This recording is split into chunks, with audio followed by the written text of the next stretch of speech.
ito sa iyong cellphone upang labis-labis ang pagkabaliw niya sa pagmamahal sa iyo. Hello mga guys, kumusta kayo? Panibagong araw, panibagong video na naman tayo.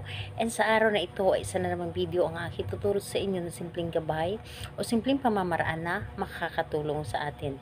At bago ang lahat, gusto ko lang mag-disclaimer sa mga taong hindi naniniwala at hindi gusto ang mga kagaya nitong video. Please skip this video and maghanap kayo ng videos na gustong-gusto nyo dahil ang video na ito ay para lamang ito sa mga taong naniniwala and gusto mag-try.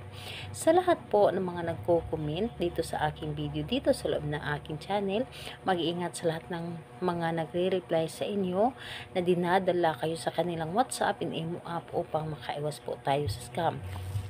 Ayun po, ituturo ko sa inyo paano siya mababaliw sa inyo sa pagmamahal kahit na magkalayo kayo sa isa't isa. Ito ay pwedeng gawin sa parehasang kasarian, babae to babae and lalaki to lalaki, and syempre naman sa ating babae at lalaki na mag-partner. And pwede mo rin itong gawin kahit na kayo ay hindi pa magkarelasyon o sa taong inyong nagugustuhan, pwede po ninyo itong gawin. So dito is ang kailangan lamang natin dito is kailangan lamang natin maghanda ng iyong cellphone na kung saan meron kayong larawan niya na nasa loob ng iyong cellphone, or di kaya kumuha lamang kayo sa kanyang social media account.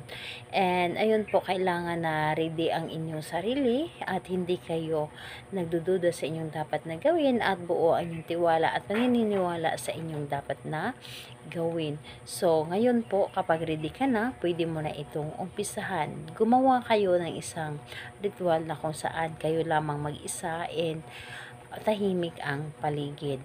So kunin ang inyong cellphone and pumunta kayo sa inyong photos.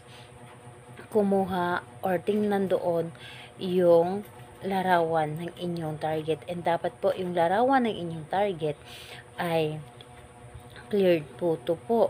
Dapat po ay malinaw ito at hindi ito blurred. And ayun po, dapat po yung larawan niya ay para bang nakatingin siya sa inyo. And ayun, titigan nyo lamang. Titigan sa mga mata. Isipin mo ang inyong target and iparamdam mo ang inyong buong pagmamahal. So with feelings yung paggawa ninyo, and titigan nyo lamang ito at sabihin ninyo ang inyong nais. So 7 beses mong paulit-ulit na sasabihin ang kanyang pangalan, apelyido, at isunod ang mamahalin mo ako, nasa malayo ka man o malapit at ako lamang ang iyong iisipin. Again po, pangalan, apelyido, mamahalin mo ako, nasa malayo ka man o malapit at ako lamang ang iyong iisipin.